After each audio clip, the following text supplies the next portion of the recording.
The courtroom was silent, the kind of silence that makes your skin crawl. A little boy, no older than 5, clutched a crumpled drawing in his tiny hands. He walked slowly toward the judge, his innocent eyes hiding a truth far darker than anyone could imagine. When he spoke, his voice was soft, but the words were sharp as a knife. "Mommy said he would never hurt us again." The judge frowned, unfolding the drawing. His breath caught in his throat. The entire courtroom froze. A man was lying motionless on the floor, a spoon and a bottle drawn beside him, and 3 words, scribbled in shaky, childlike letters. "Mommy said yes." What happened in that house? Who was lying? And what secret was so terrifying that no one dared to speak it out loud? The courtroom fell into an eerie silence that Thursday morning at the Manhattan Family Court. Through the towering windows, autumn sunlight filtered in, casting long shadows across the polished wooden floors. The tension in the air was so thick you could almost taste it, like static before a storm. In one corner sat 32-year-old Eloise Wallace, her once vibrant green eyes now dulled by exhaustion, her fingers nervously twisting the worn silver ring on her left hand, a habit she'd developed over the past few months of legal battles. Her simple navy dress and unadorned face stood in stark contrast to the power suits surrounding her. Across the aisle, Lachlan Wallace, a commanding presence, in his perfectly tailored charcoal suit and Italian leather shoes, sat with an air of unwavering confidence. His steel blue eyes occasionally darted toward his soon-to-be ex-wife, but mostly remained fixed on their 5-year-old son, Callan, who sat at a small table in the center of the courtroom. The boy's dirty blonde hair fell slightly over his eyes as he hunched over a crumpled piece of paper, his small hand gripping a worn-down pencil with the determination only a child could muster. Judge Silas Montgomery, a man whose 30 years on the bench had earned him both respect and a reputation for wisdom, adjusted his reading glasses and cleared his throat. The sound echoed through the hushed chamber, causing several heads to turn. The opposing attorneys exchanged hostile glances, Sarah Chen for Eloise and Marcus Blackwood for Lachlan. Their case files spread before them like weapons ready for battle. Before the judge could utter a single word, something unexpected happened. Little Callan, dressed in his Sunday best, a light blue button-down shirt tucked into khaki pants, slowly rose from his chair. The legs scraped against the floor, creating a sound that seemed to reverberate through the entire courtroom. With trembling hands, he clutched his drawing, his small feet carrying him toward the judge's bench with determined steps. "This is for you, sir." Callan's voice, sweet and innocent, cut through the tension like a beam of light through storm clouds. His words carried a slight lisp from his missing front tooth, making him sound even younger than his 5 years. Judge Montgomery leaned forward, his weathered face softening as he accepted the paper from the child's outstretched hands. The drawing, done in the unmistakable style of a kindergartner, showed a haunting scene that made the judge's blood run cold. There, rendered in waxy crayon strokes, was a man lying on what appeared to be a floor, his mouth opened in what could only be described as a silent scream. Beside him stood a woman with long, flowing hair, holding what looked like a bottle or flask. On a nearby table, a spoon lay ominously, and above the scene, 3 words had been scratched with such force that they had nearly torn through the paper. "Mommy said yes." A collective gasp rippled through the courtroom. Judge Montgomery's hands began to tremble slightly as his eyes slowly lifted from the drawing to meet Eloise's face. The color had drained from her cheeks, leaving her looking almost ghost-like under the fluorescent lights. Her lips parted in silent horror, and her hands, which had been fidgeting with her ring, now gripped the edge of her seat with white-knuckled intensity. The previously confident Lachlan lurched forward in his chair, his perfect composure cracking, like thin ice. His face had taken on an ashen hue, and beads of sweat had begun to form on his forehead. The attorneys exchanged bewildered looks, their carefully prepared arguments suddenly rendered meaningless by a child's crayon drawing. "What is this, Callan?" Judge Montgomery's voice came out hoarse, almost afraid of the answer. The courtroom held its breath, waiting for the child's response. Callan looked up at the judge with those big, innocent eyes, completely unaware of the bomb he had just dropped. A small smile played on his lips as he explained, "Mommy said he would never hurt us again, so she put the special powder in his soup." Time seemed to freeze in that moment. Eloise's hands flew to her face, her body beginning to shake uncontrollably. Lachlan stared at his son as if seeing a ghost, his previous confidence completely shattered. The attorneys shuffled their papers nervously, clearly unprepared for this turn of events. Outside, life in Manhattan continued as usual. Car horns honked, pigeons cooed, people rushed to their destinations. But inside Courtroom 7B, everything had changed. What had begun as a routine divorce and custody hearing had suddenly transformed into something far more sinister. The judge looked once more at the drawing in his hands, searching for any other explanation, any alternative interpretation. But there was none to be found. Only the terrible weight of a truth revealed through the innocent hands of a child. The silence that followed was deafening, broken only by the soft sound of Eloise's muffled sobs and the gentle rustle of autumn leaves against the courthouse windows. In that moment, everyone present knew that this was no longer just about determining custody. This was about uncovering a truth that someone had desperately tried to keep hidden. Judge Silas Montgomery's hands trembled slightly as he placed Callan's drawing face down on his polished oak bench. The late morning sun streaming through the courthouse windows seemed to dim, as if nature itself was responding to the weight of the moment. He drew in a deep breath, his decades of judicial experience offering little comfort in the face of such an unexpected revelation. "Order! Order in the court!" His voice, usually commanding, wavered almost imperceptibly. The murmuring that had erupted throughout the courtroom gradually subsided, leaving behind a thick, oppressive silence. The old radiator in the corner hissed, its sound unnaturally loud in the quiet chamber. Assistant District Attorney James Reeves, who had been observing the proceedings from the back of the courtroom, now stepped forward. His polished shoes clicked against the wooden floor as he approached the bench, his presence adding another layer of gravity to the situation. The defense attorneys exchanged worried glances, their carefully prepared custody argument suddenly seeming trivial in light of what had just been revealed. Lachlan Wallace surged to his feet, his expensive suit jacket catching on the chair's armrest. "This is a misunderstanding," he shouted, his voice cracking with desperation. The confidence that had marked his demeanor just moments ago had vanished completely, replaced by something that looked remarkably like fear. He turned to face Eloise, his expression a mixture of terror and accusation. "Tell them it's a mistake, Eloise. Tell them." Eloise sat frozen in her chair, her face as pale as the courthouse walls. Her hands, which had been trembling, now lay lifeless in her lap. The simple silver necklace she wore, a gift from her mother, caught the light as her chest heaved with shallow breaths. Her attorney, Sarah Chen, placed a steadying hand on her shoulder, but Eloise seemed beyond comfort. Judge Montgomery turned his attention back to Callan, who continued to swing his legs back and forth in his chair, seemingly oblivious to the chaos his drawing had unleashed. The child's Spider-Man sneakers, slightly scuffed at the toes, lit up with each movement, creating small bursts of red and blue in the somber courtroom. "Callan," the judge began, careful to keep his voice gentle and non-threatening. "Can you tell me about what happened that night?"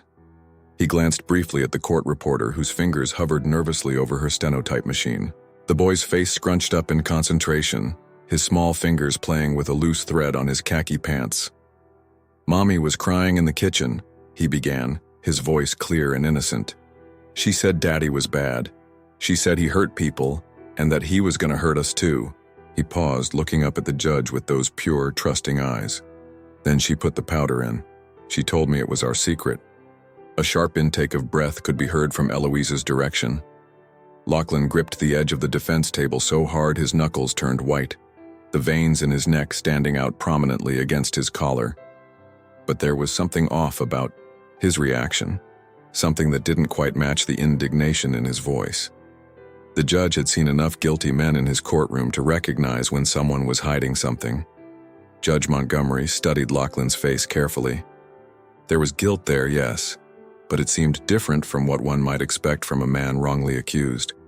It was deeper, more complex, the kind of guilt that comes from carrying a heavy secret. The judge's eyes narrowed. What was this man hiding? Meanwhile, Eloise had finally found her voice, though it came out as barely more than a whisper. This isn't what it looks like, she managed, her words trembling like leaves in a storm. But even as she spoke, her eyes darted nervously between her son and her soon-to-be ex-husband, as if trying to decide which truth was safer to reveal. The tension in the room was suddenly broken by a small voice. "You promised, Mommy," Callan said, his words cutting through the air like a knife. "You promised you wouldn't tell." The simplicity of his statement carried more weight than any attorney's argument could have.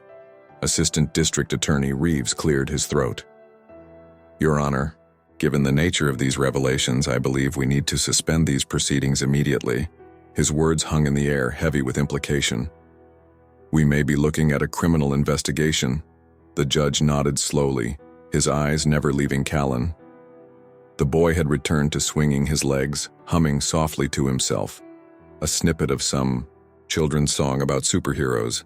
How much more did this child know? And more importantly, what was the real truth behind his innocent drawing? Because something wasn't adding up. The fear in Lachlan's eyes seemed too personal, too specific. Eloise's reactions were mixed with something that looked almost like relief. And Callan, sweet, innocent Callan, seemed to be carrying a burden far too heavy for his small shoulders. As Judge Montgomery prepared to announce the suspension of proceedings, he couldn't shake the feeling that they had only scratched the surface of something much darker, much more complex than a simple case of attempted murder. The truth, whatever it was still hiding in the shadows of this family's story, waiting to be uncovered. The courtroom doors swung open with a heavy thud as Officer Jenny Martinez entered, her crisp NYPD uniform a stark contrast to the business attire filling the room. She made her way to Callan, kneeling beside him with a warm smile that belied the gravity of the situation. "Hey, buddy, how about we go get some hot chocolate from the cafeteria?" she suggested, her voice gentle and reassuring. The boy's face lit up at the mention of hot chocolate, momentarily forgetting the storm brewing around him. As Callan was led from the courtroom, his small voice echoed back through the doorway. "You promised, Mommy." The words hung in the air like smoke, causing Eloise to flinch visibly. She pressed her trembling hands against her mouth, tears streaming down her face, leaving trails in her carefully applied makeup. Her simple gold cross necklace caught the fluorescent light as her shoulders shook with silent sobs. Judge Montgomery removed his wire-rimmed glasses, pinching the bridge of his nose. 20 years on the bench hadn't prepared him for moments like these. The ancient radiator in the corner continued its rhythmic clanking, providing an eerily appropriate soundtrack to the unfolding drama. Outside, a siren wailed in the distance, another reminder of the real-world consequences that might stem from today's revelations. "Mrs. Wallace," the judge's voice cut through the tension, "did you attempt to poison your husband?" The question landed like a stone in still water, sending ripples of tension through the courtroom. The court reporter's fingers hovered over her stenotype machine, waiting. Eloise's breath caught in her throat. Her eyes, red-rimmed and swollen, darted between the judge and Lachlan. The expensive watch on her wrist, a gift from Lachlan during happier times, ticked loudly in the silence. She opened her mouth to speak, then closed it again, her hesitation speaking volumes. Lachlan suddenly burst forward, his carefully maintained facade cracking. "If she did anything, it's because she was scared." His voice echoed off the wood-paneled walls. "But I never laid a hand on her. She's lying, Your Honor, she's always lying." The desperation in his voice was palpable, but there was something else there too, a kind of frantic energy that seemed out of place for a man claiming innocence. Sarah Chen, Eloise's attorney, stepped forward. "Your Honor, I request a brief recess to confer with my client." She placed a protective hand on Eloise's shoulder, but her eyes were fixed on Lachlan, studying his increasingly erratic behavior. Assistant District Attorney Reeves shook his head, his perfectly pressed suit rustling as he moved. With all due respect, Your Honor, given the nature of these allegations, we need to get to the bottom of this immediately. He pulled out his phone, fingers flying over the screen. I'm requesting a detective from Special Victims Unit to join us. The judge nodded slowly, his weathered face grave. Agreed. He turned to the bailiff. Please ensure that no one leaves this courtroom. The bailiff moved to guard the heavy wooden doors, his hand resting instinctively on his weapon. Marcus Blackwood, Laughlin's attorney, straightened his red power tie and cleared his throat. Your Honor, my client has no prior history of domestic violence. In fact, he paused, pulling a file from his briefcase. We have documentation showing that Mr. Wallace filed a report about Mrs. Wallace's unstable behavior several months ago. The revelation sent another wave of murmurs through the courtroom. Eloise's head snapped up, her eyes wide with disbelief. What? She whispered, her voice barely audible. When did you? The report was filed on March 15th, Blackwood continued, his voice carrying a note of triumph. Mr. Wallace expressed concern about his wife's erratic behavior and feared for their son's safety. The case was unfortunately dismissed without proper investigation. Sarah Chen's eyes narrowed. Objection, Your Honor. This is the first time we're hearing about this report. Why wasn't it included in the discovery materials? But before the judge could respond, another piece of information emerged that changed everything. Your Honor, Reeves interjected, looking up from his phone. We've just received information that Mrs. Wallace attempted to flee the state with Callan 3 months ago. There's a police report from the Port Authority bus terminal. The courtroom erupted in chaos. Laughlin's face turned ashen while Eloise seemed to collapse in on herself, her shoulders hunching as if trying to make herself invisible. The truth was beginning to spiral out of control, but whose truth was it? Judge Montgomery banged his gavel, the sharp sound cutting through the noise. Order! Order in the court! He looked between the two parties, his experienced eyes taking in every detail. Eloise's defensive posture, Laughlin's barely contained panic, the attorney's calculating glances. The morning sun had shifted, casting long shadows across the courtroom floor. What had started as a routine divorce hearing had morphed into something far more sinister, but the judge couldn't shake the feeling that they were still missing crucial pieces of the puzzle. Who was really lying? And more importantly, what were they all trying to hide? Detective Maria Ramirez strode into the courthouse's child interview room, her well-worn NYPD badge glinting under the soft fluorescent lights. The room, designed to be child-friendly with its pale blue walls and cartoon character decals, felt unusually tense this morning.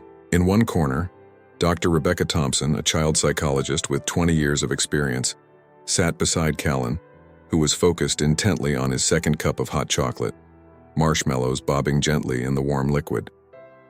The detective pulled up, a small chair, clearly meant for children, and settled in across from Callan, her dark eyes soft but alert. The boy's Spider-Man sneakers continued their rhythmic tapping against the chair legs, leaving small scuff marks on the industrial carpet. A half-eaten chocolate chip cookie sat abandoned on the table, evidence of Officer Martinez's earlier attempt to make him comfortable. Hi, Callan. I'm Detective Maria, she began, her voice warm and gentle. I heard you're quite the artist. She gestured to the fresh stack of drawing paper and crayons that Dr. Thompson had provided. The boy's eyes lit up slightly at the mention of drawing, his small hands reaching for a blue crayon. Can you tell me more about the powder your mommy put in the soup? Dr. Thompson asked softly, her notepad balanced carefully on her knee. The scratching of her pen against paper was the only sound in the room for a moment. Callan's hand paused, mid-drawing, his blue crayon hovering above the paper. She said it would make him sleep, he said matter-of-factly, as if discussing his favorite cartoon show. But he never woke up. His voice carried no trace of trauma or distress, just the simple, honest delivery of a child repeating what they've heard.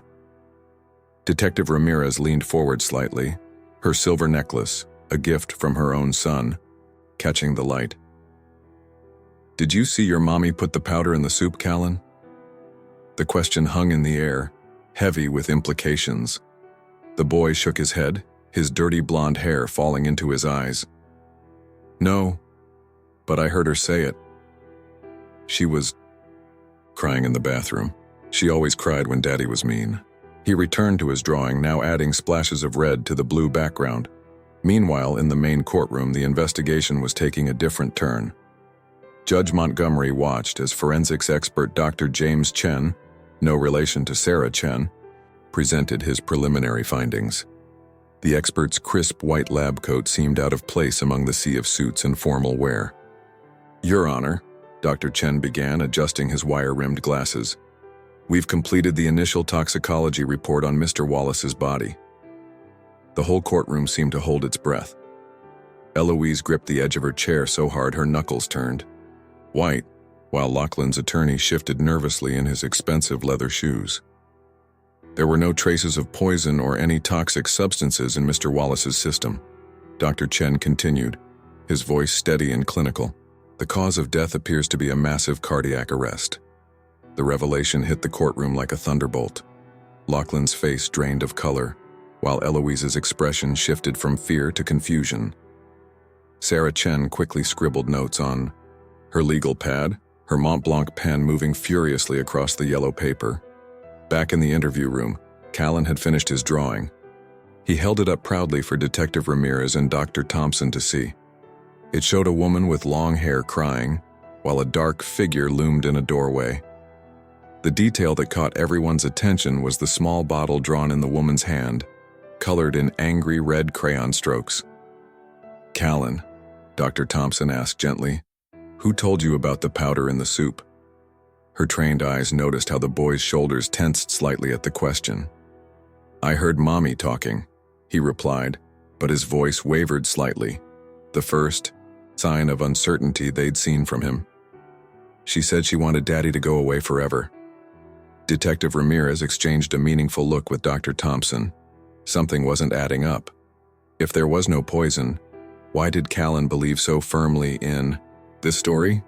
And more importantly, who had planted this idea in his young, impressionable mind? The investigation was revealing more questions than answers. In the main courtroom, Judge Montgomery called for another brief recess, his experienced eyes troubled. The sun had risen higher in the sky, casting harsh shadows across the courthouse's marble floors. Outside, life in Manhattan continued its relentless pace, unaware of the drama unfolding within these walls. As Officer Martinez brought Callan back to the main courtroom, his small hand clutching another cookie, the boy's innocent face showed no sign of the turmoil he had caused. His drawing remained behind in the interview room, its red and blue colors a stark testament to a child's interpretation of adult troubles. The truth was beginning to take shape, but like a puzzle with missing pieces, it still didn't form a complete picture. If Eloise hadn't poisoned Lachlan, who had convinced Callan that she had? And what was the real story behind this family's tragic unraveling? As the late morning sun cast long shadows through the courthouse windows, Mrs. Amanda Delaney, Callan's kindergarten teacher at PS 87 on Manhattan's Upper West Side, made her way to the witness stand. Her sensible shoes clicked softly against the polished floor, her cotton cardigan, decorated with tiny apples and pencils, a stark contrast to the somber attire filling the courtroom. She'd been teaching for 15 years, but never had she been involved in anything quite like this. Judge Montgomery adjusted his reading glasses, studying the teacher's nervous demeanor. The fluorescent lights hummed overhead, casting a harsh glow on the proceedings. Outside, a yellow school bus rumbled past, carrying children Callan's age to their normal, uncomplicated lives. "Mrs. Delaney," Assistant District Attorney Reeves began, his voice echoing in the hushed chamber. "When did you first notice changes in Callan's behavior?" He stood with his hands clasped behind his back, his wedding ring catching the light as he shifted his weight. The teacher twisted the string of fake pearls around her neck, a nervous habit she'd developed over years of parent-teacher conferences. "It was about 3 months before Mr. Wallace's death," she began, her voice trembling slightly. "Callan started drawing unusual pictures during art time." She reached into her canvas tote bag, pulling out a manila folder labeled Wallace, Callan, artwork. Her hand shook as she opened it, revealing a stack of children's drawings. The top one showed dark, angry scribbles surrounding two figures, one large, one small. He used to draw such happy pictures, Mrs. Delaney continued, her voice thick, with emotion. Sunshine, his family, the playground at Central Park, but then she paused, swallowing hard. Then the drawings changed. They became darker. He drew monsters in doorways, people crying in bathrooms. He kept saying his mommy was sad and his daddy was mean. Eloise's quiet sob broke through the silence. She pressed a crumpled tissue to her mouth, her shoulders shaking. Sarah Chen placed a steadying hand on her client's arm, but her eyes remained fixed on the teacher. "Did you ever witness any concerning interactions between Callan and his parents?" Reeves pressed, taking a step closer to the witness stand. The ancient radiator in the corner hissed, punctuating the question. Mrs. Delaney's fingers nervously smoothed her floral skirt. Mrs. Wallace always seemed afraid. She'd rush through parent-teacher conferences, constantly checking her phone. And Mr. Wallace? She hesitated, glancing at Lachlan, who sat rigid in his chair. He never came to any school events, not even Callan's winter concert, where he had a solo in Jingle Bells. Detective Ramirez, who had been observing from the back of the courtroom, stepped forward. "Mrs. Delaney, did you ever hear Callan mention anything about powder or soup?" The question cut through the air like a knife. The teacher's face paled. "Not exactly, but..." She reached into the folder again, pulling out another drawing. This one showed a kitchen scene with a stick figure standing over what appeared to be a pot. He drew this about a week before Mr. Wallace's death. When I asked him about it, he said it was a secret, but it was her next statement that sent shockwaves through the courtroom. "There was someone else who spent a lot of time with Callan," Mrs. Delaney added, her voice dropping to almost a whisper. "Someone who seemed to have a strong influence on him." Judge Montgomery leaned forward, his seasoned eyes narrowing. "Who would that be, Mrs. Delaney?" "The babysitter," she replied, wringing her hands. "Juliet Ward. She would pick him up from school sometimes when Mrs. Wallace was working late at the dental office. I often heard her telling Callan things about his family." Lachlan's attorney shot to his feet. "Objection, Your Honor. Hearsay." But the damage was done. The name Juliet Ward hung in the air like smoke, adding yet another layer to this increasingly complex puzzle. Detective Ramirez was already on her phone, fingers flying over the keypad. Within moments, she approached the bench, her face grave. "Your Honor, we found something interesting about Ms. Ward. She was previously employed by two other families in the Upper East Side. Both employments ended under suspicious circumstances." Judge Montgomery's gavel cracked through the air. "I want Ms. Ward in this courtroom within the hour." His voice carried the weight of authority that had earned him his reputation on the bench. As Mrs. Delaney stepped down from the witness stand, her sensible shoes squeaking slightly on the polished floor, she paused.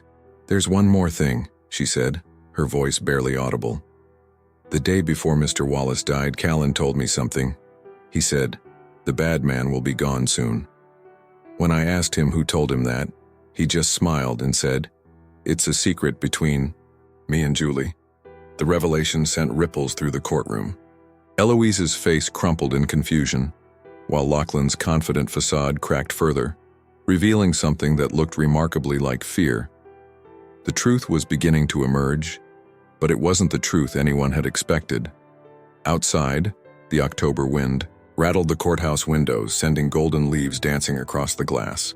Somewhere in the building, Callan was probably still drawing, blissfully unaware that his artistic expressions had unraveled a web of secrets far more complex than anyone had imagined.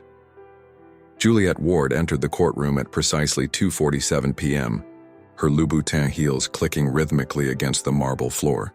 At 28, she cut an impressive figure in her perfectly tailored black dress in pearls, far more expensive than a typical babysitter's salary would allow. Her auburn hair was pulled back in a severe bun, and her makeup was flawless, almost like armor against the scrutiny she faced. Detective Ramirez watched her carefully from her position near the judge's bench, noting how the young woman's green eyes darted briefly to Lachlan before settling on the witness stand. The detective's years of experience told her that this seemingly confident exterior masked something far more volatile underneath. The late afternoon sun slanted through the high windows, casting long shadows across the courtroom. The ancient heating system continued its steady drone, a counterpoint to the tension filling the room. Officer Martinez had brought Callan back from the children's room, and the boy's eyes lit up when he saw Juliet. "Julie!" he called out, waving enthusiastically, but his small hand dropped when no one responded to his greeting. Judge Montgomery adjusted his reading glasses, studying the new arrival with practiced eyes.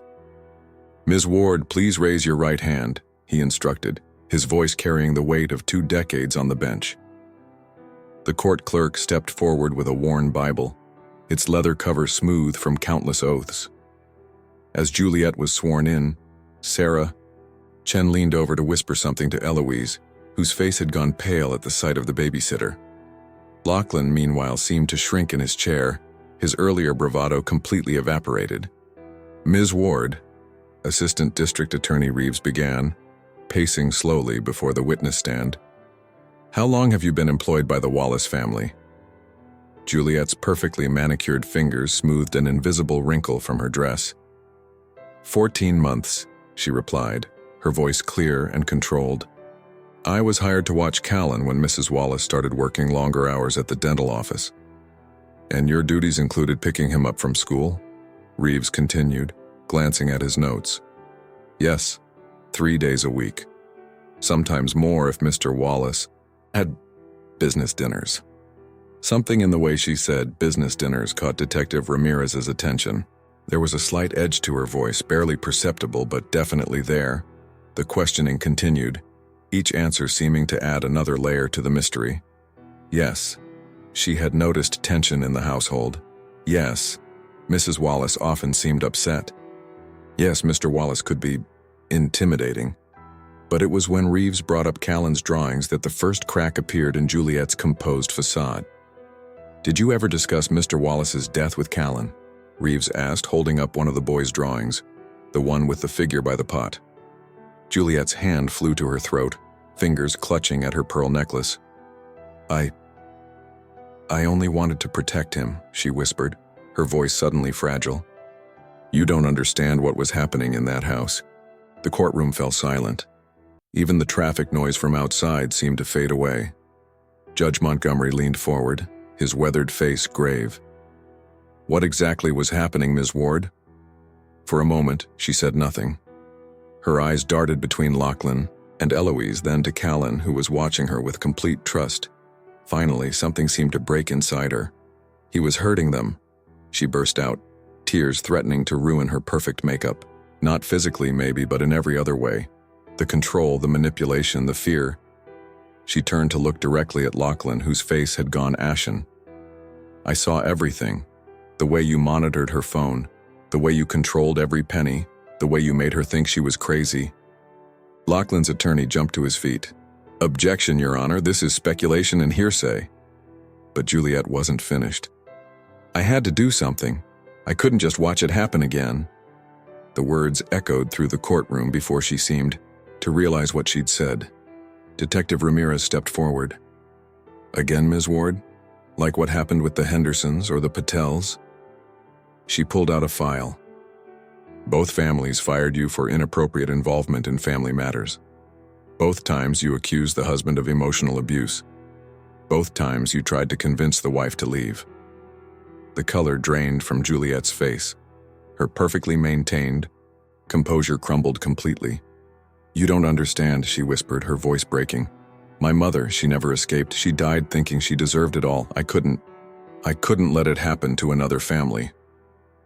The revelation hung in the air like a heavy cloud. Eloise covered her mouth with her hands, tears streaming down her face. Lachlan sat frozen, his previous confidence replaced by something that looked remarkably like fear. And Callan just watched, his innocent eyes taking in everything, understanding more than anyone realized. The courtroom fell into a stunned silence as Juliet's words echoed off the wood-paneled walls. The late afternoon sun cast long shadows through the Venetian blinds creating prison bar patterns across the floor.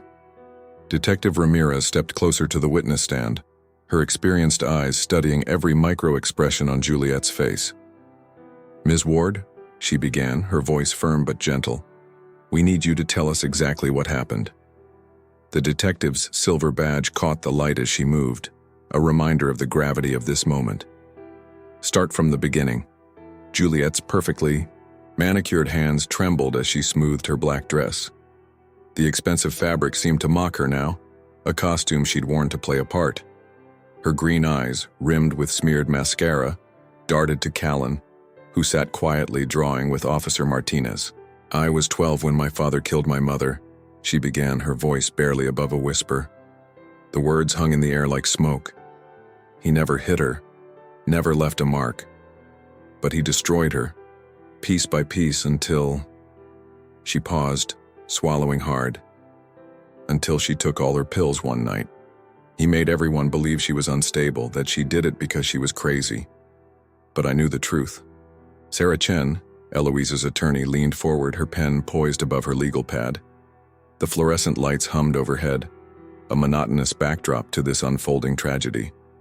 Eloise herself sat frozen, tears streaming silently down her face as she recognized pieces of her own story in Juliet's words. "When I started working for the Wallaces," Juliet continued, her voice growing stronger, "I saw the signs. The way Lachlan controlled everything, Eloise's schedule, her friends, her money. The way he'd tell her she was imagining things, that she was too emotional, too unstable to make decisions." Her fingers clutched at her pearl necklace. It was happening all over again. Lachlan surged to his feet, his expensive suit wrinkled from hours of sitting.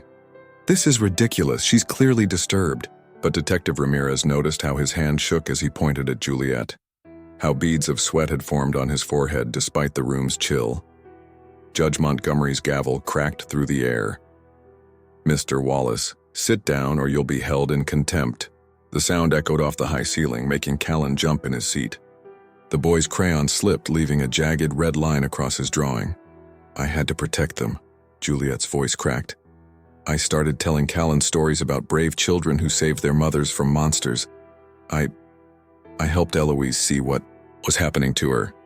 I gave her the number for domestic violence hotlines, helped her document everything." Detective Ramirez pulled out her notebook. "Did you tell Callan about poison in the soup?" The question cut through the tension like a knife. Juliet's face crumpled. "I never meant. I was just telling him a story about a wicked king who was stopped by a magic potion. I didn't think he'd understand it that way. I just wanted him to know that bad people could be stopped, that his mother could be saved." Tears rolled down her cheeks, leaving dark mascara trails. When Lachlan died of a heart attack, Callan must have thought. The revelation hit the courtroom like a thunderbolt. Eloise let out a choked sob, finally understanding why her son had created that devastating drawing. Lachlan's attorney shuffled, his papers nervously, his earlier confidence evaporating in the face of these new revelations. But Detective Ramirez wasn't finished. "Ms. Ward, your previous employers, the Hendersons and the Patels, you tried to convince their children that their fathers were monsters too, didn't you?" Juliet's shoulders slumped. "They were. Mr. Henderson was having affairs, gaslighting his wife into thinking she was paranoid. Mr. Patel controlled every aspect of his wife's life, isolated her from her family in India. I couldn't just watch it happen again." The sound of a crayon dropping made everyone turn. Callan had stopped drawing and was watching Juliet intently. "Julie," his small voice carried across the courtroom, "is that why you said Daddy was a monster, like in our stories?" The innocence of his question broke something in Juliet. She covered her face with her hands, her carefully constructed facade crumbling completely. "I'm so sorry," she whispered. "I just wanted to help. I couldn't save my mother, but I thought I could save them." Judge Montgomery removed his glasses, rubbing his tired eyes. The case had transformed before them, from a suspected murder to something far more complex. A tragedy born of trauma, good intentions gone terribly wrong, and a child caught in the middle of it all.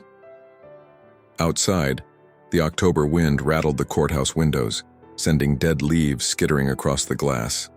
The sun was setting, casting the room in shades of amber and shadow. In the growing darkness, the truth had finally emerged. But it was a truth that would leave no one unscathed. As twilight settled over Manhattan, Detective Ramirez sat in Judge Montgomery's chambers, surrounded by stacks of evidence files illuminated by the warm glow of an antique desk lamp. The wood-paneled room, with its leather-bound law books and faint scent of coffee, felt like a sanctuary from the emotional storm that had overtaken the courtroom. "Your Honor," she began, spreading photographs across his mahogany desk. "We've uncovered something disturbing in Lachlan Wallace's personal effects." The pictures showed a hidden compartment in his office desk, discovered during the initial death investigation but overlooked until now. Judge Montgomery leaned forward, his wire-rimmed glasses reflecting the lamp's light. "What am I looking at? Detective?" His voice carried the weight of 20 years on the bench, yet maintained its characteristic gentleness. "Bank statements, Your Honor. Multiple accounts." She pulled out a stack of papers, their corners worn from handling. Mr. Wallace wasn't just controlling his wife's finances. He was systematically draining them. The dental practice where Eloise worked? He'd been siphoning money from it for months, using her credentials. Outside the chamber windows, the New York skyline twinkled to life, a constellation of office lights and illuminated billboards. A siren wailed in the distance, its mournful cry a fitting soundtrack to the unfolding revelation. Meanwhile, in the courthouse's family room, Dr. Thompson sat with Callan, watching him create another drawing. The boy's small hands moved confidently across the paper, his Spider-Man sneakers swinging rhythmically under his chair. "Can you tell me about your story time with Julie?" she asked gently. Callan looked up, his blue eyes bright under the fluorescent lights. "She told me about brave knights who saved princesses from dragons," he said, adding another splash of color to his picture. "She said sometimes dragons wear suits and ties, but they're still dragons inside." Back in the judge's chambers, Detective Ramirez continued her report. "We found something else," so she said, pulling out a worn leather diary. "This belonged to Juliet's mother, Catherine Ward. She documented everything her husband did to her right up until..." She paused, her professional demeanor cracking slightly. "Until the night she died." Judge Montgomery removed his glasses, pinching the bridge of his nose. The grandfather clock in the corner ticked steadily, marking time as they pieced together this complex puzzle of trauma and consequence. "There's more," the detective added, her voice heavy. "We found emails between Lachlan and various offshore accounts. He wasn't just stealing from Eloise, he was preparing to disappear. Plane tickets, foreign bank accounts, even a new identity. He was planning to leave them with nothing." The judge's eyes widened. "When?" "The tickets were for the day after he died." She pulled out a final document, a one-way ticket to the Cayman Islands. The heart attack that killed him? It probably saved Eloise and Callan from financial ruin. In the family room, Callan had finished his latest drawing. It showed two figures, a woman with long hair and a smaller figure holding hands. Above them, written in wobbly kindergarten letters, were the words, "Me and Mommy happy." Dr. Thompson studied the picture, noting the absence of dark colors and angry scribbles that had characterized his previous artwork. "What about Julie?" She asked carefully. "Do you miss her stories?" Callan nodded, reaching for another crayon. "She said sometimes stories help us be brave," he replied, his innocent wisdom striking in its simplicity. "But Mommy says we don't need stories anymore. We can be brave all by ourselves now." As night settled fully over the city, Judge Montgomery made his way back to the courtroom. The halls echoed with his footsteps, each one carrying the weight of the decision he had to make. Eloise sat with her attorney, her face showing the exhaustion of someone who had carried a heavy burden for far too long. Juliet remained in custody, her perfect facade now completely crumbled, revealing the wounded child within who had tried so desperately to prevent history from repeating itself.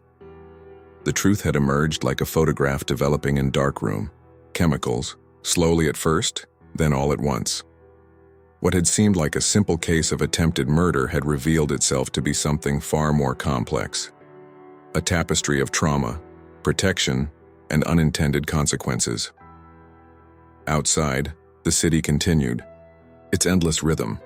Unaware of the drama unfolding within the courthouse walls, a plane passed overhead, its lights blinking steadily against the dark sky.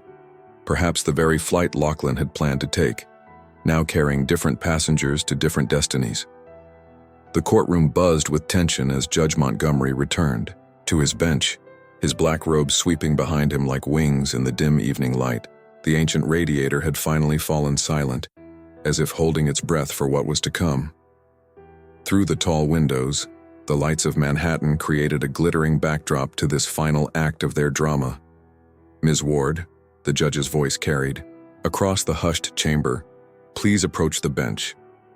Juliet rose on shaky legs, her designer dress now wrinkled, her perfect makeup long since ruined by tears.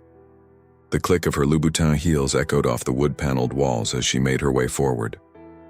Detective Ramirez watched from her position near the courtroom doors, her experienced eyes noting how Juliet's shoulders hunched slightly, as if carrying an invisible weight. The detective's hand rested on her badge, its silver surface catching the warm light of the wall sconces. "I've reviewed all the evidence," Judge Montgomery began, his weathered face grave in the evening light. "The financial records, the travel documents, the diary," he paused, his eyes moving to where Callan sat with Dr. Thompson, the boy's small hand still clutching his latest drawing. "And I've come to understand something profound about this case." Eloise sat forward in her chair, her fingers twisting, the simple gold band she still wore. Sarah Chen placed a steadying hand on her client's shoulder, but her own expression betrayed her tension. The wall clock ticked steadily, marking each moment of silence. "You believed you were protecting them," the judge continued, his voice gentle but firm. "You saw in Eloise and Callan a chance to save your mother all over again. But in doing so, you crossed lines that should never have been crossed." Juliet's shoulders began to shake. "I just wanted to help," she whispered, her voice breaking. "When I found out what he was planning, the money, the tickets, I couldn't let another family be destroyed. I couldn't fail again. I must protect you from my monsters." Callan suddenly spoke up, his clear voice carrying across the courtroom. "That's what Julie always said, like in our stories." The innocence of his words seemed to pierce through the tension like a shaft of sunlight. Judge Montgomery nodded slowly. "Stories have power, Ms. Ward. They can heal, but they can also harm. You taught Callan to see his father as a monster, to interpret his mother's pain through the lens of your own trauma. And while Mr. Wallace's actions were reprehensible, what you did, I never meant for him to think his mother had." Juliet's voice trailed off as she glanced at Callan's original drawing, still lying on the judge's bench. The crude crayon figures seemed to mock her now, a child's interpretation of her well-intentioned but misguided intervention. Detective Ramirez stepped forward, her notebook open. "We found something else in your apartment, Ms. Ward. Stories you'd written, dozens of them. All about wicked fathers and brave children and mothers who needed saving. Some dated back to your time with the Hendersons and the Patels." The revelation sent a ripple through the courtroom. Eloise pressed a hand to her mouth, finally understanding the full scope of Juliet's influence on her son. The stories hadn't just been bedtime tales. They had been a carefully constructed narrative, designed to shape Callan's understanding of his family dynamics. "You were right about one thing," Judge Montgomery said, his voice heavy with emotion. "Mr. Wallace was planning to abandon his family. The heart attack that claimed his life likely saved them from financial ruin. But your methods, Ms. Ward, your attempts to save them by manipulating a child's understanding of reality." Outside, a police siren wailed in the distance, its mournful cry seeming to underscore the gravity of the moment. The city lights flickered like stars against the darkening sky, a reminder of the world continuing beyond these walls. "I was just trying to give them the ending my mother never got," Juliet whispered, tears streaming down her face. "I thought if I could just make them see the danger in time, Judge Montgomery's gavel cracked through the air, not in anger, but in finality. Sometimes, Ms. Ward, in our attempt to prevent history from repeating itself, we create new tragedies of our own. The warm glow of sunset painted the Manhattan skyline in shades of amber and gold as Judge Montgomery prepared to deliver his final ruling. The courthouse, usually bustling with activity, had fallen into an expectant hush. Even the usual sounds of traffic from Center Street below seemed muted, as if the city itself was holding its breath. At the defense table, Juliet Ward sat with her head bowed, her once perfect appearance now a study in disarray. Her designer dress was creased, her mascara smudged, and her auburn hair had escaped its severe bun to fall around her face like a protective curtain. Her manicured fingers traced endless patterns on the wooden table before her, a nervous habit that betrayed her inner turmoil. Eloise Wallace had moved closer to her son, one arm wrapped protectively around his small shoulders. Callan continued to draw, his crayons moving across the paper with the peculiar intensity only children possess. His Spider-Man sneakers, scuffed from a long day of courtroom drama, still lit up with each restless swing of his legs. "Before I deliver my decision," Judge Montgomery began, his voice carrying the weight of decades on the bench, "I want to address something that has become clear throughout these proceedings." He removed his wire-rimmed glasses, polishing them thoughtfully with a handkerchief. "This case has revealed how trauma can echo through generations, creating ripples that touch lives in ways we never intended." Detective Ramirez stood near the courtroom doors, her notebook closed but her mind still processing the complex web of emotions and motivations that had led them here. The wall clock ticked steadily, its hands approaching 7 in the evening. Outside, the first stars were beginning to appear in the darkening sky. "Ms. Ward," the judge continued, replacing his glasses, "your actions were born from a profound pain, the loss of your mother to domestic abuse. Your desire to prevent another such tragedy is understandable." He paused, his eyes moving to the stack of children's stories found in her apartment. "But in your attempt to save others, you crossed ethical and legal boundaries." Juliet's shoulders began to shake with silent sobs. Her attorney, a public defender named Michael Roberts, placed a steadying hand on her arm. The gesture seemed to break something inside her. "I see her face every night," Juliet whispered, her voice carrying, in the silent courtroom. "My mother, I mean. The way she looked that last morning when she made me breakfast and told me to be brave." Her words caught on a sob. "I just wanted to save someone. Anyone." Dr. Thompson, who had remained quietly observant throughout the war proceedings, made a note in her leather-bound notebook.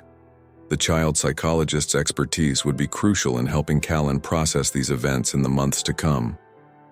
"The court recognizes your trauma," Judge Montgomery continued, his voice gentler now, "but we must also address the impact of your actions on this family, particularly on young Callan." He gestured to where the boy sat, still drawing intently. "Your stories, while meant to protect, planted seeds of fear and confusion in a child's mind. The drawing that began these proceedings was a direct result of your influence." Eloise spoke up then, her voice trembling but clear. "I understand why she did it," she said, surprising everyone. "When you're trapped in that kind of relationship, sometimes it takes someone else to help you see the truth." She hugged Callan closer. "But using my son to do it."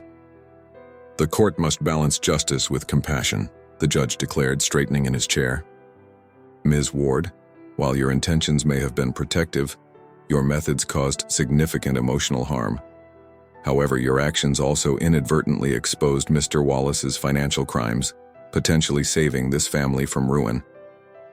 The courtroom remained silent as Judge Montgomery lifted his gavel.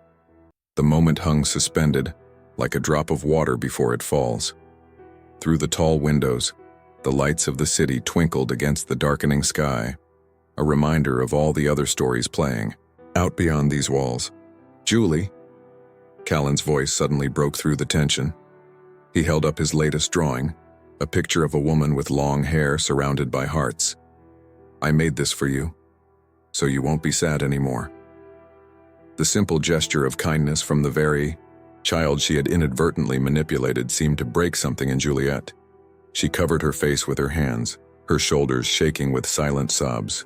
The sound of her weeping echoed off the wood-paneled walls, a raw expression of grief, guilt, and finally, perhaps, the beginning of healing.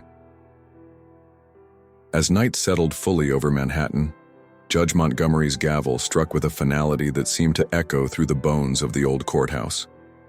The sound reverberated off the wood-paneled walls, causing the antique light fixtures to tremble slightly, their warm glow casting long shadows across the faces of those assembled. In the matter of custody regarding Callan Wallace, the judge began, his voice carrying the weight of wisdom earned through decades on the bench. The court grants full custody to Eloise Wallace, with mandatory counseling sessions for both mother and child. He paused, adjusting his wire-rimmed glasses as he turned his attention to where Juliet sat, her designer dress now wrinkled and tear-stained. As for Ms. Juliet Ward, he continued, the court cannot overlook the psychological manipulation of a minor. The fluorescent lights hummed overhead, casting harsh shadows across Juliet's face as she braced herself for the verdict. However, taking into account the circumstances and Ms. Ward's own history of trauma, this court sentences her to 3 years of probation, mandatory psychological counseling, and 200 hours of community service working with legitimate domestic violence prevention programs. Detective Ramirez watched from her position near the door as Juliet's shoulders sagged with relief. The detective's experienced eyes noted how the young woman's perfectly manicured hands, which had been clenched tightly in her lap, finally relaxed. The tension that had held her spine rigid throughout the proceedings seemed to dissolve, leaving her looking smaller, more vulnerable in her expensive clothes. Furthermore, Judge Montgomery added, his voice softening slightly, the evidence of financial misconduct discovered during these proceedings will be forwarded to the district attorney's office. Mrs. Wallace, you'll be pleased to know that the forensic accountants have already frozen the offshore accounts Mr. Wallace established. The funds will be returned to you in the dental practice. Eloise pressed a trembling hand to her mouth, tears spilling down her cheeks. Sarah Chen, her attorney, squeezed her shoulder supportively as the implications sank in. She and Callan would not be left destitute as Lachlan had planned. The boy looked up from his drawing, his Spider-Man sneakers flashing with each swing of his legs, seemingly unaware of the profound impact this moment would have on his future. Dr. Thompson, who had been quietly observing from her seat, made a final note in her leather-bound notebook. Her expertise would be crucial in the months to come, helping both Callan and his mother process the complex emotions surrounding these events. The child psychologist watched as Callan added the finishing touches to his latest drawing, a picture that showed no monsters, no darkness, just a little boy and his mother under a bright sun. Outside the courthouse windows, the city lights twinkled against the velvet black of the night sky. A distant siren wailed, its mournful cry carrying on the cool October breeze. Inside, the ancient radiator had finally fallen silent, as if knowing its background chorus was no longer needed for this story's conclusion. There's one more thing, Judge Montgomery said, removing his glasses and fixing Juliet with a direct gaze. Ms. Ward, while your methods were wrong, your instinct to protect was not. Channel that instinct properly through legal means and you may yet help others avoid the fate your mother suffered. Juliet nodded slowly, tears streaming down her face. Her auburn hair had come completely loose from its severe bun, falling around her shoulders like a curtain of autumn leaves.